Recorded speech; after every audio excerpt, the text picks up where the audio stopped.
ये सफदरजंग अस्पताल का हाल है। मरीज जब जाते हैं सफदरजंग अस्पताल में, बेड नहीं है कह के उन्हें लौटा दिया जाता है, लेकिन उस अस्पताल की व्यवस्था और वहां मौजूद दलालों के बीच ऐसी साठगांठ है कि अगर आप 25, 35, 45, 50 हजार रुपये खर्च करेंगे तो कुछ देर पहले जो बेड नहीं था वही बेड आपके लिए उपलब्ध हो जाता है। आप सोचिए कि यह अस्पताल सीधे सीधे केंद्र की सरकार के स्वास्थ्य मंत्री के अधीन आता है। इस तरह की घटना, ये क्रिमिनल एक्ट है कि आप एक मरीज को प्रोसेस के जरिए अपनी व्यवस्था में बेड नहीं दे पा रहे, लेकिन आपके नाक के नीचे दलाली फल फूल रही है। आपराधिक कृत्य है ये।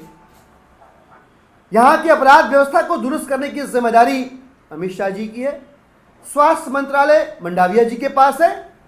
और चूंकि यह राष्ट्रीय राजधानी क्षेत्र है तो मुझे पूरा विश्वास है कि देश विदेश, यहां से लेकर के मंगोलिया तक की खबर रखने वाले माननीय प्रधानमंत्री महोदय को भी इस बात की जानकारी होगी।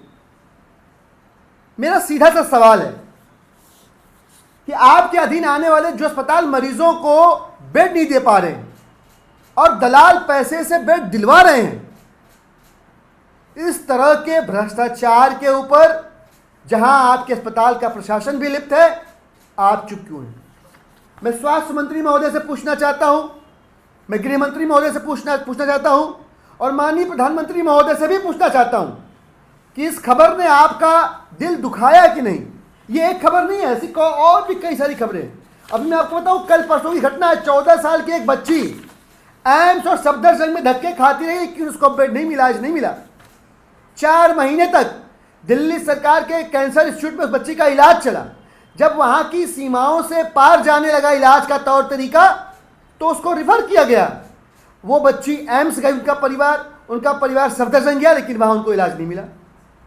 पैसा खर्चा करिए आप दलालों की जेब गर्म करिए, वो पैसा ऊपर पहुंचाएंगे और वहीं आपको बेड मिल जाएगा जहां आपको सीधे जाने पे बेड नहीं मिल रहा। माननीय स्वास्थ्य मंत्री जी, इस तरह के भ्रष्टाचार पे जो सीधे सीधे जानलेवा आपराधिक मामला है, चुप क्यों है? आपराधिक मामला है, अमित शाह जी चुप क्यों हैं? और सबकी चिंता करने वाले हमारे माननीय मोदी जी चुप क्यों हैं? मैं भारतीय जनता पार्टी की केंद्र सरकार से, स्वास्थ्य मंत्री महोदय से और गृह मंत्री महोदय से, तीनों से जानना चाहता हूं, दिल्ली की जनता और तमाम हैरान परेशान लोग जो अस्पतालों के चक्कर काटते रहते हैं, दर दर की ठोकरें खाते रहते हैं, उनकी तरफ से कि आप अपने अस्पतालों के अंदर व्याप्त भ्रष्टाचार के ऊपर क्या कार्रवाई कर रहे हैं?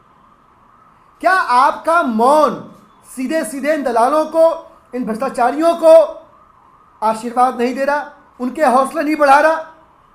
और अगर ऐसा नहीं कर रहे हैं तो दिल्ली की जनता, देश की जनता जानना चाहती है कि आप इनके ऊपर ऐसी कौन सी कार्रवाई कर रहे हैं कि जिससे आने वाले समय में इन अस्पतालों में जो लोग जाएं, मरीज जाएं, उनके तीमारदार जाएं, तो आश्वस्त हों कि नहीं, यहाँ उनको बिना दलाली की रकम खर्च किए इलाज मिलेगा, बेड मिलेगा, बिस्तर मिलेगा।